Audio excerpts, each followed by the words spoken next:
Assalamualaikum warahmatullahi wabarakatuh. Bagaimana kabarnya? Semoga selalu sehat dan tetap semangat. Hari ini Ibu akan menjelaskan mengenai bab 3 teks cerita pendek KD 3.6, 4.6, di mana kalian akan mempelajari mengenai struktur, kaidah kebahasaan, lalu nanti akan dijelaskan juga bagaimana cara kita membuat cerpen. Mohon disimak dengan baik video pembelajaran hari ini. Tolong tidak di-skip video pembelajaran ini karena sangat berguna sekali untuk siswa-siswi kelas 9.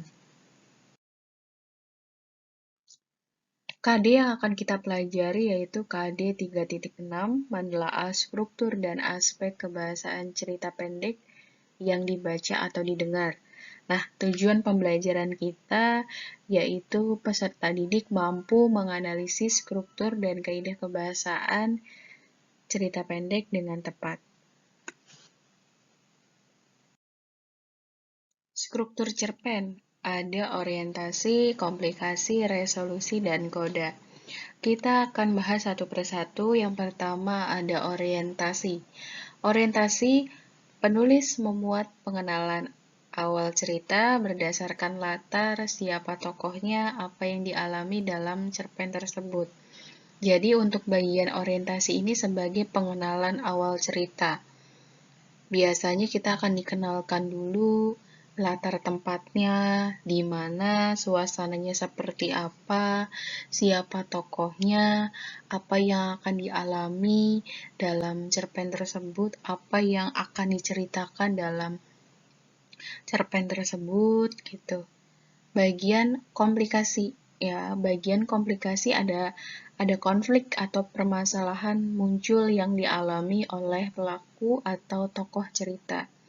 Hal ini memicu adanya klimaks, ya. Klimaks di sini sebagai puncaknya masalah. Yang tadinya masalahnya hanya sedikit gitu ya, atau masalahnya sepele, bisa menjadi masalah yang besar.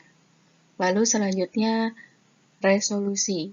Penulis mengungkapkan solusi yang dialami tokoh atau pelaku cerita.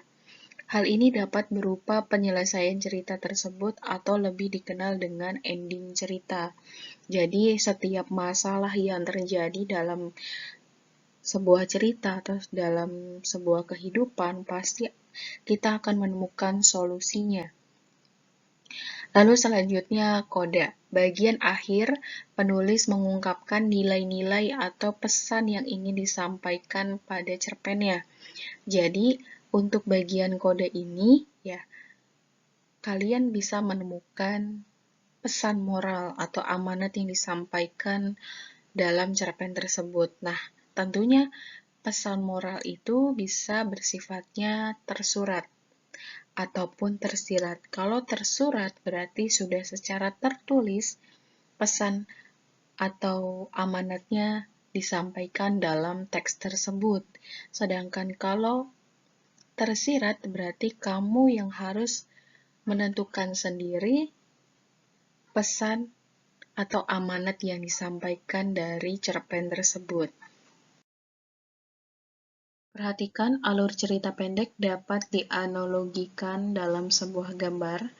Kita perhatikan mulai dari judul cerpen, lalu ke bagian orientasi sebagai pengenalan awal cerita, ya berarti kalian nanti akan dikenalkan dalam cerpen tersebut misalnya latarnya atau tokoh yang ada dalam cerpen tersebut atau bahkan hal apa yang akan diceritakan dalam cerpen tersebut.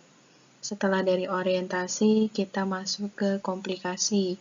Nah, komplikasi ini adalah munculnya masalah yang akan dihadapi oleh tokoh ya atau pelaku cerita.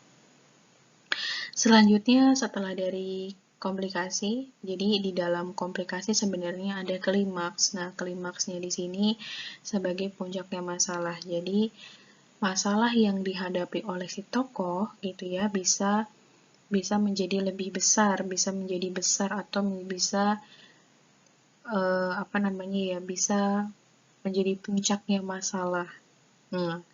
Setelah kita tahu ya masalah apa sih yang kira-kira dihadapi oleh si tokoh utama, pastinya ada yang namanya resolusi atau penyelesaian masalah.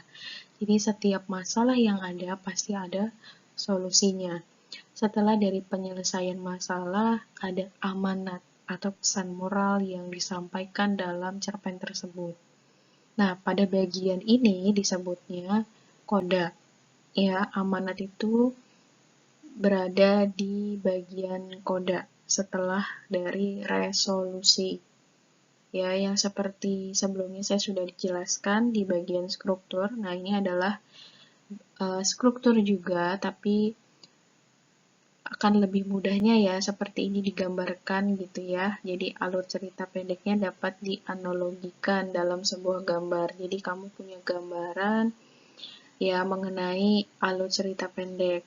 Nah, biasanya kalau amanat itu bisa menyampaikan secara tersurat maupun tersirat. Kalau tersurat berarti secara tertulis ada dalam teksnya gitu ya, sudah tertulis. Sedangkan kalau bersifatnya tersirat, berarti kamu harus bisa mencari sendiri, menentukan sendiri pesan moral apa yang disampaikan dalam cerpen tersebut.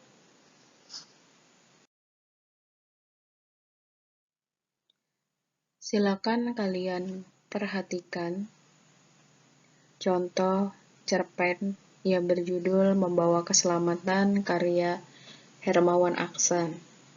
Nah, contoh cerpen ini sudah sesuai dengan struktur, mulai dari orientasi, komplikasi, resolusi, dan koda. Nah, gimana sih caranya kita menentukan struktur ya dari cerpen tersebut? Nah, di sini kan udah ditandai ya, ada orientasi, tapi kita harus tahu dulu kenapa disebutnya sebagai orientasi. Orientasi itu kan sebagai pengenalan sebuah cerita. Oke, di sini kita akan dikenalkan dulu si tokohnya. Si tokohnya adalah anak kecil, ya, dan ibunya. Nah, anak kecil ini dia hendak pergi, gitu ya, untuk mengembara, mencari ilmu. Tapi sebelum dia berangkat, ibunya membekali dia uang sebesar 100 dirham. Ibunya berkata nih sama anaknya, "Jangan kamu berbohong, anakku. Kejujuran akan membawa pada keselamatan meskipun kelihatannya akan membawa kepada kebinasaan." Nah, di sini berarti kita tahu ya bahwa cerpen tersebut ya membahas atau menceritakan tentang seorang anak yang memang harus jujur gitu ya. Kita nggak boleh berbohong, berarti tentang ini kejujuran ya. Oke, itu untuk bagian orientasi. Lalu selanjutnya kita ke bagian komplikasi. Bagian komplikasi ini berarti munculnya suatu masalah. Berarti apa masalah yang muncul dalam cerpen tersebut?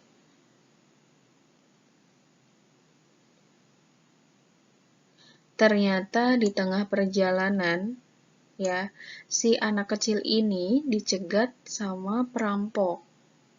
Gitu. Jadi si anaknya ini ditanya sama si perampok, "Kamu membawa uang?" Nah, tanya si perampok itu. "Ya, aku membawa 100 dirham." Berarti banyak tuh duit yang dibawa sama si anak tersebut. Ya. Nah, komplikasi atau munculnya masalah berarti dimulai dari si anak ini di tengah perjalanan ternyata dicegat sama siapa? Sama perampok. Gitu ya, itu mulai munculnya masalah. Oke, kita next ke ini masih bagian komplikasi ya. Oke, selanjutnya para perampok itu kemudian membawa si anak kecil atau si bocah kepada pemimpin mereka.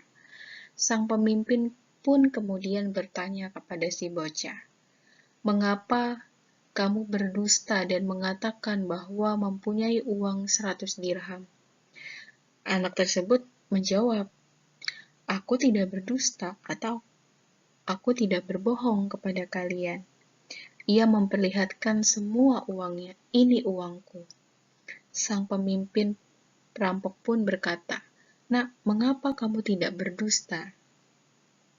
Nah, ternyata dia ini tidak boleh bohong sama ibunya. Karena ia harus berkata jujur dan tidak boleh berbohong. Aku tidak berani melanggar perintah ibuku. Ya.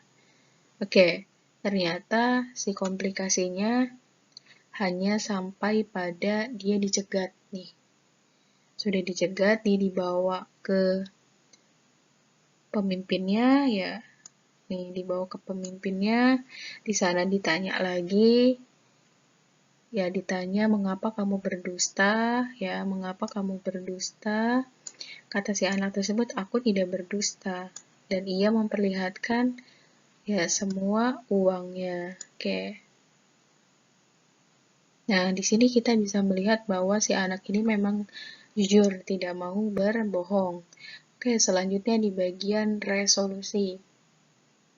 Ya, ternyata sang pemimpin perampok pun termangu, ya, atau mungkin dia merasa bahwa menyesal gitu ya, lalu menangis. Dia merasa takut gitu ya,